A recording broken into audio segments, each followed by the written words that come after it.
Hello and welcome to the Fireside conversation at the Africa Oxford Health Innovation Platform. This is a platform that supports African innovators to develop new solutions to Africa's challenges. Previously, we've heard from different innovators who are solving specific health challenges in Africa and found out why they're tackling it, what their solution is, and their journey, how they became innovators and what motivates them. I'm Watu Wamae from the Africa Oxford Initiative, where I lead the Africa Oxford Health Innovation Platform. In today's conversation, we will talk about the experience of working with some very talented and outstanding innovators from across Africa. Now, the Royal Academy of Engineering is a key partner of the Africa Oxford Health Innovation Platform, and I'm delighted to have with me here Meredith Ettridge. Meredith is Head of Sustainable Development at the Royal Academy of Engineering and lead of the Africa Prize for Engineering Innovation, which we shall hear about. Meredith, welcome to our Fireside chat. Hi, thank you so much for having me. It's a real pleasure to join you. I've been watching the Health Innovation Platform's journey since you started, and it's fantastic to speak to you now. Yes, indeed. You've been here from the start.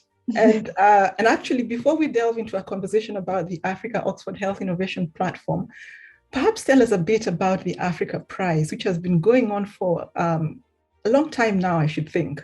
Yeah, absolutely. Thank you so much. Yes, absolutely. Just a little bit about the Africa Prize for Engineering Innovation, which we set up in 2014. So we are actually about to open our 9th cycle of applications on the 8th of March. So it should be open this month. And the Africa Prize is really Africa's biggest prize dedicated solely to engineering innovation. So its goal is to provide commercialization support to ambitious innovators from across the continent who have engineering solutions that are absolutely essential to local challenges.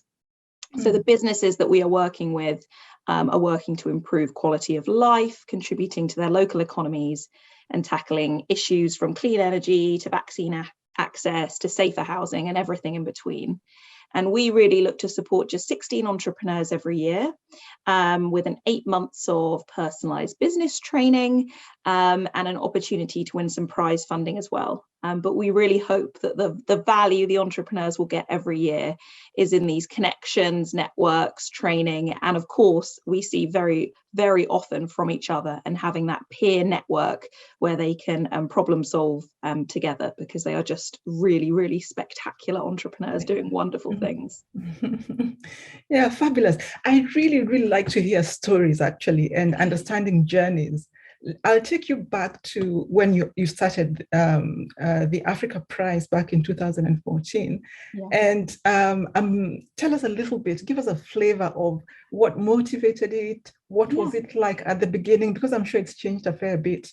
Yeah, absolutely. No, I mean, it was in all truth a bit of an experiment. I think now we think, oh, absolutely, support for entrepreneurs and helping them become job creators as well as job takers and achieve the Sustainable Development Goals feels like such an obvious thing. In 2014, it was definitely not so prevalent, and we were really looking at a combination of two things. So the first is the Royal Academy of Engineering. We're a charity, and since we began, we've really been looking to bridge that gap between industry and academia. So we had already set up something in the UK called the Enterprise Hub, which really supports entrepreneurs, UK business entrepreneurs, usually spin-outs from universities, and we were already underway in that activity. So we had, in the back of our mind, well, we've got a lot of experience that we can share here, but how should we best deploy that in an international context? Since 2012, and actually before then, but the report came out in 2012, we'd really looked at what the needs were in sub-Saharan Africa, so we could get a feel for where engineering, and particularly where the Royal Academy of Engineering, could play a useful part in that big ecosystem. And a report, as I say, in 2012 called Engineers for Africa, that undertook in collaboration with partners on the continent, really showed a number of things that were the building block of a series of programs that we operate on the continent, and the Africa Prize is just one. So we felt like we had a good idea of need, and we had a good box of tricks, as it were, from the enterprise hub of supporting entrepreneurs. And so in all truth, when we started the Africa Prize, it was a little bit of a experiment for how can we adapt what we think we're doing well in the UK to a very, very different context. And it's been a real learning journey every year. And we believe so strongly, as I know you do, about constant iteration, improvements, feedback, speaking to the people that we're trying to support, working out what we can do differently, what we can do better. We never want to sit back and just assume that we have this perfect model. And in truth, we want to do ourselves out of a job. In an ideal world, not something that, you know, the UK's Royal Academy of Engineering should be running in perpetuity at all. We want to really focus on sustainability. We want these businesses to thrive, to be profit makers, to be employers, as well as doing the incredibly crucial work that they're doing, supporting their local communities. And I know that you feel the same. I mean, was that a similar journey for you setting up the platform? Yeah, absolutely. So, you know, you're raising some very interesting points. And one of the things that struck me is, you know, although this started in 2014, obviously the Royal Academy has been working with African engineers for decades, if not centuries, a very, very long time. And really, it was almost like a convergence of things coming together. So the toolbox you're talking about that you had here, and then the connections that existed in Africa before then. And then it's really taking things to the next level and doing the next thing. But I would very much agree with you. It's obviously a fantastic, you know, thing to collaborate and engage, and that carries on forever. But, you know, like you here at the Africa Oxford Health Innovation Platform, although we are babies, we're just sort of, you know, beginning now. The whole point, the success for us is really to be out of work at the end of all this. So obviously, you know, we're working with very talented people. There is a lot of, you know, outstanding innovators out there who know where they're coming from and where they're going. And it's really just walking part of the journey with them. Yeah. Now, along your journey, let's look at your journey a little bit more closely here. And perhaps you can tell us about, from the perspective of innovation, you can tell us about some of the most transformative journeys of African innovators who have participated in the Africa Prize program, just to give us a flavor of, you know, flesh up things a little bit and breathe a bit of life into the people you work with. Yeah, absolutely. And there are just honestly so many to pick from. It's my absolute favorite part of the job, of really getting to know the entrepreneurs and the journey they've been on and why they have created the solutions that they have. And what we see time and time again is it really comes from personal experience. These entrepreneurs have seen and experienced something that they think that they can build a solution to change. And that's what's so valuable about this, is that we know the needs there because they've experienced it. I mean, a couple of examples that come to mind. One actually quite recent example. So one of the innovators on our shortlist for 2022 is Nora, who's developed VaxiBox. So it's a mobile solar powered fridge that safely stores and transports, obviously, sensitive, temperature sensitive vaccines. So very current because of what's going on at the moment with COVID, sadly, but in truth has been an issue for decades and decades in terms of electricity access, cold chain infrastructure. And one of the things I love so much about this is you do not need to create something that has never been created before. You do not need to have, you know, the most brand new technology. Often what you need is a solution for a community that works in that community. Mm-hmm. And obviously there will be bits that are unique about it, absolutely. And that's fantastic. And we want to help, you know, bring those out and make the businesses profitable. But this example, so VaxiBox, you know, it came from Nora trying to get her child vaccinated in a rural area in Kenya where she lives, and the difficulty of doing that really brought home to her how challenging this is for so many people. And it's now being piloted at 2 village healthcare facilities in Kenya, one of which has increased their monthly vaccination numbers by 150%. And that's just wonderful. And that's just absolutely brilliant. And we need more Noras, more VaxiBoxes all over the world doing things like that and really making a difference in something that she has experienced herself. And I mean, another example, similarly to that, about somebody's own, journey, is actually Musalema Mwanza, one of our Zambian innovators, and she developed something called baby delivery kits. And that was inspired by her own experience of, again, the birth of her first child, turning up at the hospital and being required to provide kit, basically all the things that she would need to deliver the baby, because the hospital just didn't have that kind of equipment. So she's created a business out of this to support mothers, to support midwives, that's having a major impact on increasing the safety of childbirth in Zambia. And it's just incredibly touching for us to have even played the smallest part in that experience. Yeah, it's a privilege, really. Yeah. And one very poignant thing that's coming out of these examples that you're giving is how important it is to have solutions that are led by the African innovators themselves, because not only do they have the knowledge, the skills, the talent, and the ability, they're embedded in the context. They know what will work and they know how it will work. And actually, if it were to break down, there'd be the same people to fix it.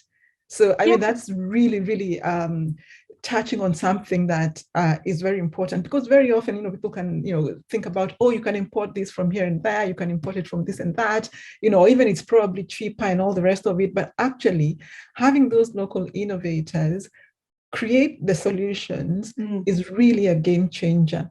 And an important element to that associated with it that is often forgotten, when people talk about impact, there's obviously the impact that will mean that, children no longer have malaria, or people are vaccinated, or people are safer, there's the public health and the, also the healthcare side of things, etc. But what people tend to forget is that there's a secondary, in fact, possibly even a primary impact. And that impact is to have innovators innovating. Because the more you're in the space, the more you're in the game, the better you become, the more you're able to do what you're saying. So it doesn't have to be using knowledge that is new to the world, because most innovation anyway, even across the world, is not just specific to Africa. It's about reconfiguring and recombining knowledge in new ways, applying it to new domains, to new spaces in different ways, and so on. It doesn't take away the fact that if there's there's breakthrough science coming in, that you could also add that into the mix. But really, it's getting these people in that pool, swimming, and growing those muscles. That's honestly, that is so well put. And one of the things we think about in terms of impact, we obviously collect all sorts of statistics about the amount of money that's been raised, about jobs that have been created, and we try and extrapolate from that lives impacted. And those are really, really important things. And sometimes somebody says, we get asked, okay, so how many of the people that you've worked with are still working on that business that you were supporting them from? And I think that that's a really interesting thing to consider and collect, but from my perspective is in no way linked to our impact. If we have helped an entrepreneur speed up that journey of realizing that perhaps this isn't a viable business in its current form, or that it needs to change, or that they need to try something completely different, then as far as I'm concerned, that's fantastic. We have fast-tracked that while hopefully embedding real knowledge, connections, new skills to help them move on to whatever 2.0 or 3.0 is.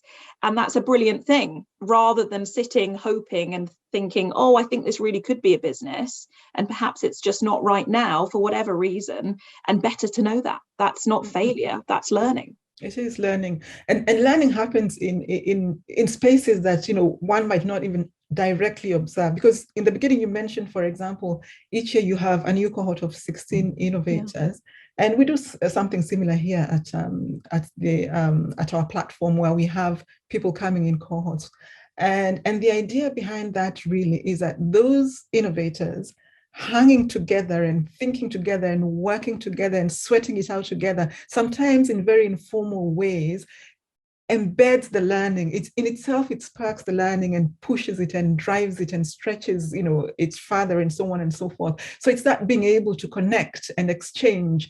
And they themselves, in any case, have this sort of, if I may call it, tacit knowledge that that can only be passed on by being with the person actually, and talking with them and engaging with them. And that sort of thing is very difficult to count as impact, but it actually matters. I really agree. And we see that with our alumni. And I know you're in your first cohort at the moment, but it's already happening, but it will carry on happening, where actually they become such support systems for each other, and being able to say, oh, what do you think about this? I'm thinking about this. We still see people very active from our first cohort asking those questions and considering this a little brains trust.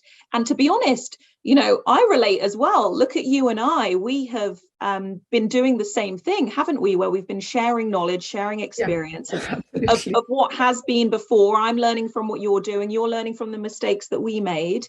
And hopefully, as a result, are having, improved offer for these incredible entrepreneurs all the time. We're doing the same thing of all that peer learning.